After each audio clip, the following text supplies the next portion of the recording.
इस वक्त जो एक सवाल पूरी दुनिया में मौजूद बहस है कि क्या प्रेसिडेंट ट्रंप ईरान पे हमला करेंगे जी। और उनके पास जो है वो फैसले का वक्त कम है क्योंकि 26 साल इरफान सुल्तानी को आज शायद ईरान में फांसी दे दी जाए। ये मुजाहिरीन में ये नौजवान शामिल था और इसको 8 तारीख को गिरफ्तार किया गया था और पीर के रोज़ इनके घर वालों का कहना है कि इनको बताया गया कि जी इनको फांसी दी जा रही है आज इरफान सुल्तानी को। और प्रेसिडेंट ट्रंप ने उसके ऊपर फिर बड़ा शदीद रिएक्ट किया कि अगर फांसी दी गई तो फिर उसका नतीजा जो है बड़ा सख्त होगा। ईरान के जो चीफ जस्टिस हैं इससे पहले उन्होंने बड़ा उनका वजाहत के साथ स्टेटमेंट आया और उन्होंने कहा कि जो सज़ाएं हैं उन पे जल्द से जल्द अमल दरामद होना चाहिए और ये जो है ये गुलाम हुसैन मुसैनी जो हैं तो उन्होंने और ये 2021 में ये बने थे चीफ जस्टिस और इनसे पहले जो चीफ जस्टिस थे वो इब्राहिम रईसी थे जो ईरान के सदर बन गए थे। तो चीफ जस्टिस की वहाँ पे बहुत अहमियत है। तो ये इब्राहिम रईसी के बाद जो चीफ जस्टिस आए थे उनका ये स्टेटमेंट है। इनको आयतुल्लाह खामेनी ने इनको नॉमिनेट किया। उनका कहना यह है कि सज़ाओं में अगर ताख़ीर हो जाए तो फिर उनका असर ख़त्म हो जाता है। तो जो भी इसमें जिन्होंने घिराव जलाव की, आग लगाई और ये बैरूनी इशारों पे किया उनको फांसी दी जाए। प्रेसिडेंट ट्रंप का ये कहना है कि फांसियां दी गई तो फिर उसके बाद हम फौरी तौर पे रिएक्ट करेंगे।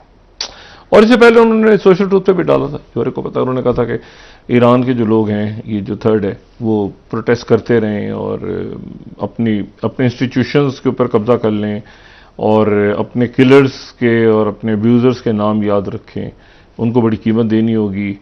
और ये जो थर्ड है और आई हैव कैंसल्ड सारी मीटिंग्स वगैरह कैंसिल हो गई और ये सारा और मेक जो है वो ईरान ग्रेट अगेन, ठीक है, और स्टॉप किलिंग्स अगर उनकी बंद नहीं तो अब किलिंग्स तो नहीं, अब तो सज़ा जो है वो सुनाई जा रही है रात को। तो अगर इस सज़ा पे अमल दरामद हो जाता है, यानी सज़ा सुना दी गई है, अगर उस पर अमल दरामद हो जाता है तो फिर ये तवक्को की जा सकती है कि आज अगले 24 घंटों में ईरान पे अमेरिका अटैक करेगा। इस बात के कभी इम्कान आते हैं और उसमें 2-3 ऐसे इशारे हैं जिस पे यह है कि प्रेसिडेंट ट्रंप शायद संजीदगी से सोच रहे हैं। पहले तो ये उन्होंने कहा कि स्ट्राइक जो है वो मैनी ऑप्शंस में से एक है। पहले तो ये व्हाइट हाउस ने बात की।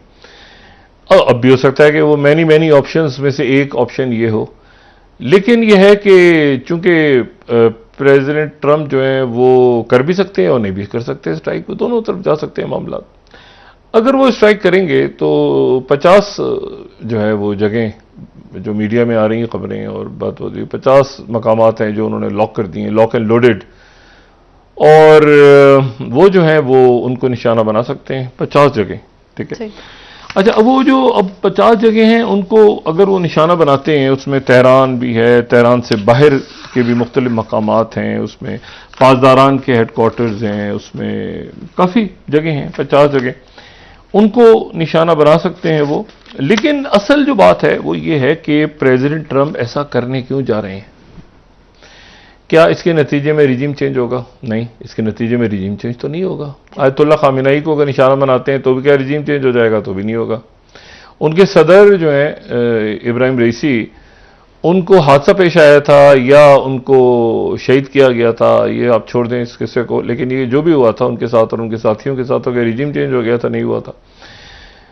और इसमें जो तो अभी इतलात आ रही हैं कि अल-उदैद जो बेस है कतर में, उसे खाली वहां से कुछ अमले को अमेरिका ने कहा है कि निकाला जाए और ये किया जाए और वो किया जाए। लेकिन असल जो इंडिकेटर है इसका 2-3 है इंडिकेटर। एक जो बड़ा इंडिकेटर है वो ये है कि क्या ईरान पे अटैक होगा तो कहां पे होगा? क्या ये सिंबॉलिक होगा? सिंबॉलिक से मुराद ये कि 2-4 जगहों पे अटैक हो गया और प्रेसिडेंट ट्रंप ने कहा कि उसके नतीजे में तो रिजीम चेंज नहीं होगी। अच्छा, फिर क्या मतलब कारपेट बॉम्बिंग करके वहां पे आप ईरान में लोगों को सारे लोगों को शहीद कर देंगे, ऐसा भी नहीं होगा। तो क्या इसका एम्बिशन क्या है, ये तो क्लैरिटी नहीं है। और फिर रिजीम चेंज अब लाके किसको बैठाएंगे आप, मतलब शाह ईरान के जो है वो, आपको पता है शाह ईरान जो है उन्होंने अपने वालिद से दगा की थी, दगा किया था अपने वालिद से। उनके वालिद जो हैं वो यहाँ पे ऑयल कंपनीज देने को तैयार नहीं थे सेकेंड वर्ल्ड वॉर के दौरान। उसके बाद उनको हटा दिया गया था, बेटे को लाए थे, बेटा डरा हुआ था कि मोहम्मद मुसद्दिक ज़्यादा पॉपुलर हो रहा है, बेटे को आता कि छुट्टी पे चले जाओ। इस दौरान कू हुआ था ईरान में, तो और आखिर में फिर शाह ईरान को डम कर दिया था। और शाह ईरान को इस तरह से डम किया था कि वो शाह ईरान जो ये जो वली अहद अभी जो ऐलान कर रहे हैं कि मैंने आना है, इनके वालिद को अमेरिका ने अपने यहाँ इनके कैंसर ट्रीटमेंट से इनकार कर दिया था।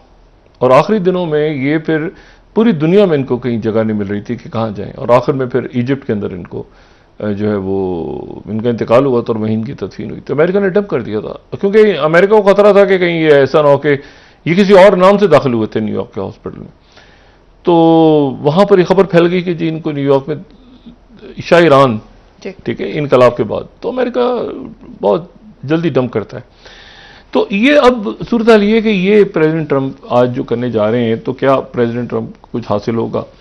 प्रेसिडेंट ट्रंप सोच रहे हैं कि मैं करूं या ना करूं, लेकिन वो गुस्से में है। ये मैं आपको बता दूं कि शदीद गुस्से में है, और इतना गुस्से में वो हैं कि उनके गुस्से को देख के एक तो अलामत ये है ना कि ये अरुदैद बेस से उन्होंने कहा खाली कर दें, क्योंकि जाहिर है कि फौरी तौर पे लोगों के अंदर ये हो रहा है चाल उदैद बेस खाली हो रही है तो पता नहीं अटैक हो जाएगा। लेकिन उससे ज्यादा जो खौफनाक चीज है वो ये कि नेतन्याहू भाग गया मुल्क छोड़ के। नेतन्याहू जो है वो मुल्क छोड़ के फरार हो गए।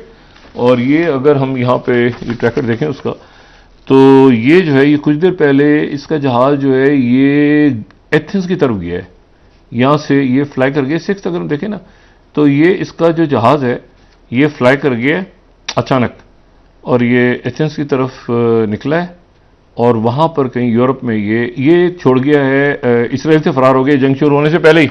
अभी पेचा नहीं पड़ा, अभी हुआ भी नहीं, क्योंकि ये जंग छोड़ गया। उसकी वजह ये है कि प्रेसिडेंट ट्रंप को तुर्किया ने, कतर ने, सबसे आगे सऊदी अरेबिया ने, ओमान ने, सारे अरब ममालिक ने कहा है कि एक तो हमारी बेसिस इस्तेमाल नहीं होंगी। अच्छा, अब कतर की एयरबेस से लोग क्यों खाली हो रहे हैं, ये फिर सवाल पैदा होता है। तो क्या कतर से अटैक होगा? तो कतर ने तो कहा है कि हमारी बेस, और एक ऐसी जगह पे कतर जा चुका है कि इससे पहले भी ये था कि कतर शायद खाली करवाए, अमेरिकन से कहे कि आप खाली करवाएं। देखें ये सारी जो इन्वेस्टमेंट्स वगैरह आनी है ना, वहाँ की मैशियत तो बर्बाद हो गई है अमेरिका की। और कैसे हुई है वो मैं आपको भी बताता हूँ कि और क्या हुआ है वहाँ पे, प्रेसिडेंट ट्रंप को गुस्सा क्यों है ज़्यादा।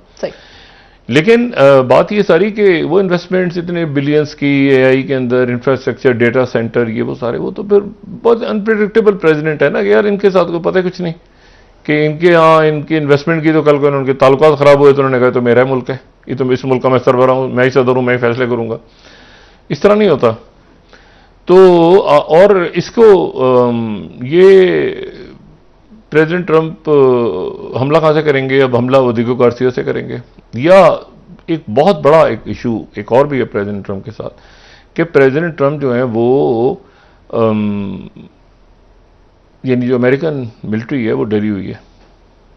पहली दफा मैंने उनको डरा हुआ देखा है। ये अटैक्स करना, हमले करना, लोगों को कत्ल कर देना, मार देना, शहीद कर देना, ये नहीं, जो डरना है ना वो बड़ी बुरी बात, वो बहुत ही बुरी अलामत है।